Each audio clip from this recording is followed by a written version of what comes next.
walk to you. It's about 3 times the walk we used to take, right? I hope you like it. So we had a very good day, very good 2 days, and a lot of things were determined. And what was really determined is the country's doing very well. We've made a lot of good trade deals with Turkey, and they've been a very good partner. He's been great, by the way. President Erdogan's been great, and I hope you had a good time. Any questions? Mr. President, what was the security concern that caused us to change planes? What was the security concern that caused us to change planes? We sent this one in so that the Air Force Base here was in the same exact line. So you saw, did you see the picture? We did. Hundreds of pictures, hundreds of people. Let me see that. Oh, yeah. You can't see it too well, but there are hundreds of people out there. So they wanted to see, so they came a little bit early and we switched planes. So you're saying there wasn't a security concern? No. Why would there any other issue? No issue? No, except we sent it a little early. Same line, going back. We sent it a little bit early so that we could let them see it. The base, the whole base came out and saw the plane, and then we landed. Do you know why they had us close our window blinds? That was not usual. Well, yeah, because you're, probably on a dangerous flight because of the sleaze bags that we have to deal with. So you think that Iran was possibly thinking of trying Well, I mean, if they asked you to close your windows, probably they'd feel that way. They didn't ask me to close mine, but if they did, I would have done it. These are sick people, so I could see something like that. I didn't know they did that, but I could see something like that. Were you aware of any credible threat by Iran against Air Force One? Well, I have a threat all the time. I'm number 1 on their list before you. But if I go, you go, right? But was there a specific so threat today? perhaps someday you want to change professions. What do you have, Daniel? We just hit them very hard, and I say we hit them 20-1. Every time they hit us, we're going to hit them 20. And we did it last night. They did a little something today, but it was really retribution for last night. They hit actually 3 boats, not 2. And when they hit, we hit back much harder. Are we returning to a full-scale military conflict, sir? I don't know. I don't know. We'd win it very quickly. It's another way of doing it. We have many ways we can win, but we've already won militarily. They have very little. They have very little left, and they want to make a deal so badly. They called a little while ago. They want to make a deal so badly.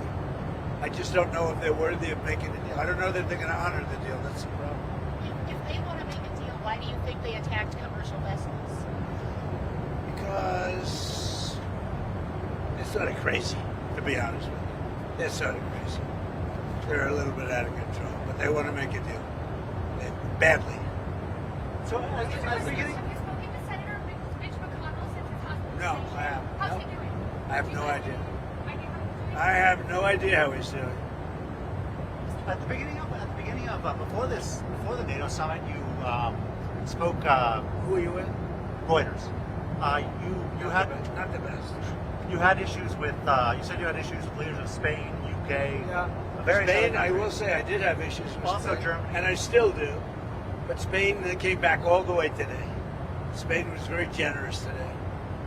I told them I'm going to stop trading. What did Spain do to them? They made. They honored a request for lots of payment, and if they didn't, we wouldn't even talk to them. They were very bad. They behaved very badly, in my opinion. But there was great unity in that room today. The NATO room was pretty amazing, actually. There was something very good about it. I actually wish the press was able to stay. Now, they may have been different if the press was there, but there was tremendous unity and togetherness. It was quite nice. Sir, are you going to pull more U.S. troops out of Europe? And if so, how many and where specifically? I haven't made that final determination. A lot's going to depend on Greenland, and a lot. I mean, we're going to make a very good deal on Greenland, and if we don't, maybe I will. And a lot's dependent on Iran. I mean, they want to help now. It's a little late to the thing because essentially there's not that much fighting to be done. But some will depend on Iran. When they had a chance, an opportunity to help, they chose not to. So, but we're sort of forgetting about that. And now they want to help. They all want to go in. They want to help on Iran so badly, but we don't really need help. It's little things, but we don't really need help. Did President al-Shara make any commitments to you on helping with Hezbollah in Lebanon? Yeah, he did. What is- He's done a great job. He's unified Syria, the president. I'm not going to say what he said, but yeah, he did. He was great today.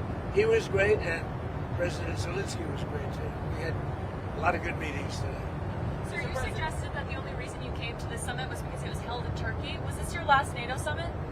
No, I think they came a long way today. They made some concessions, and I think NATO came a long way today. And one of the things, we shouldn't be paying for the kind of money we paid for. No president. I did in my first term, but Biden immediately gave it back. No president should be having to pay the kind of money we pay. And again, we're really there for protecting them, not for protecting us. It was ultimately protected against protection against the Soviet Union, now Russia, but it was against the Soviet Union. And honestly, we're very far away. We have an ocean separating us. But we'll see. The meeting today settled a lot of things. It was a very, very good meeting. And people understand that the United States we've been treated very unfairly. And then on top of that, they weren't there for a really de-nuking, because it's really not a war so much, it's a de-nuking of Iran, de-nuclearization of Iran. So this is all about taking nuclear weapons, not allowing Iran to have nuclear weapons, and everybody should like that, even you. You have a question? Yeah, the housing bill becomes law on Friday night if you don't sign it. What do you plan to do? About what? The The housing bill? That's a very good question. See, I'm a big fan of many bills, but I'm a much bigger fan of the most important bill. It's called the Save America Act. It's voter ID, it's proof of citizenship, and it's no mail-in ballots, other than it would be very, easy on this, frankly, but military, illness, disability, vacations, you can't get there, you're away, business. But other than that, you should go and vote. And if you don't, people cheat. People cheat. You look at California, look at what happened to this Spencer Pratt thing. I mean, with the votes, hundreds of thousands, probably millions of votes gone. Well, he didn't make the runoff. He was so far ahead of third place, it was ridiculous. Maybe ahead of first place. But look at that. Look at what's happened with Steve Hilton. Had the U.S. attorney not started an investigation, they would have gotten Steve Hilton out too. So we're a third world country in some states with respect to voting. Friday is the deadline for the housing. Friday is the deadline after which the housing bill will make a become law decision. without your signature. Will you I'll let make a decision. Not that I dislike it. I dislike the fact that people aren't voting for voter ID with a picture. How can you not vote for voter ID? And by the way, the public wants it 94%. Voter ID, proof of citizenship, no mail-in ballots, other than with the exceptions. On Venezuela, did you tell Machado not to go back to Venezuela the other week? And what's your relationship? You mean, did I tell him a long time ago? Well, no, Maria Corina Machado, the opposition figure. Did you tell her not to go back? Oh, no, not at all. No, she's terrific. She's a wonderful person. Did she go back, I guess, right? She didn't, and it was reported that... She did or didn't? She did not. It was reported... I did not tell her to not go back. I think she's a good person. She gave me the Nobel Prize, right? So how can I dislike her? She won the Nobel Prize. She said, the only one that should win it is Trump. I didn't know her at all. So she said Trump settled 8 wars, which is true. They were talking about it today. Azerbaijan. I mean, think of the wars I settled. 8. Wars that were going on for 30. Even if you look in the Congo versus Rwanda, I settled it. After 14 years and about 15 million people had their heads chopped off, I settled that one. I settled 8 wars. And when she won the Nobel Prize for Peace, she said, I can't believe I won it. The only one that should win it is Trump. Actually, they probably will do the wrong thing. It's very sad with Norway. But I would say I should have won that award more than anybody that ever received the Nobel Peace Prize. Because nobody settled wars. I settled 8 of them because of a certain type of personality I was able to settle. Think of it, India and Pakistan. You know, because you covered it, that war was raging. They were a week into it, 11 planes were shot down, and that war was going to go nuclear. The Prime Minister of Pakistan said President Trump saved from 30 to 50 million lives. Well, guess what? could have been a lot more than that. Do you think Democrats should be able to pick a A replacement? story that hasn't gotten a lot of attention. Starting on July 1st, Medicare is now covering GLP-1 drugs for weight loss only. It's the first time it's ever happened. It happened under your leadership. Yeah. How big of a deal is that for people? Well, because of favored nations, the drug prices have come down tremendously. And also, if you look at Trump RX, it's been unbelievable, the price cuts. But take a look at what we've done in terms of favored nations. We paid the highest drug price in the entire world, and now we pay the lowest drug price in the entire world. And that means 400, 500, 600% difference. Think of it. The press doesn't want to write about it. And to get that, I had to get the drug companies to do it, and they were good. But they were good because they knew that I couldn't get the countries to do it. You had to get both. And I called the countries. I said, if you don't do it, I'm going to put a very big tariff on you. That's more money. And every country agreed to it. So we went from the highest drug prices in the world, like in New York, a pill would cost $130, and in London it costs $10. So now it costs $20 and $20, because the world is a bigger place, so it's not really split 50-50.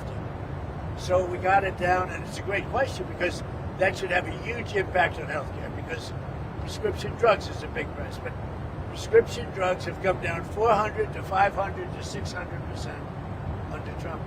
And that alone should win us the midterms. And the Democrats will terminate it and try and blame somebody else like us, as I call them, the Democrats.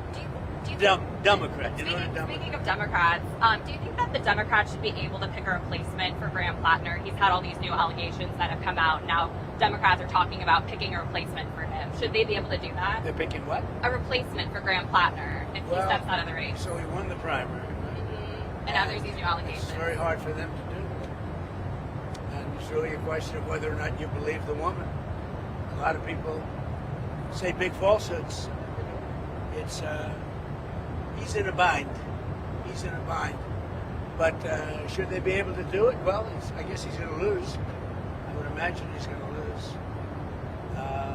It's very interesting when a Republican woman came out with the same charge, nobody believed her. When this woman came out, everybody believed her, right, Doug? Did you get any pictures of it, Doug? You don't want them. They wouldn't sell, Doug. So, any other questions? Mr. President, Yes, sir, Mr. President. a new Federal Reserve working paper came out, and it suggested that the illegal migration surge under Joe Biden caused housing costs to spike 30%. What is the lesson to be learned in Well, that? what's happening is housing costs are going down and rental costs are going down because we're getting so many illegals out of the country. But Joe Biden raised the cost of housing by 40 and 50%. The cost of rental, because they were housing illegal aliens in all of those empty units, and now they're coming down because we're removing people that are here illegally, criminals from the Congo, from Venezuela. We love Venezuela, but Maduro emptied out his jails. They opened up their jails, they let them in, but many countries did that. 25 million people, and I think we're getting most of the bad ones out, and we start the process, but we've done very well on that. But it was a tremendous increase in housing costs. By allowing you don't even think of that. And you know who paid for it? The federal government. So the federal government is renting at tremendous prices all of these houses to service illegal immigrants, but they're not taking care of our soldiers. They didn't take care of our soldiers. So it's a sad thing. Enjoy the flight. Thank you, Mr. President. Thank you, sir. It was number 5 or 6 or 7 today. And every question is a kill. But then we have Daniel and some very good reporters. You're a great reporter, Bob. Thank you. Thank you very much, everybody. Thank you, Mr. President.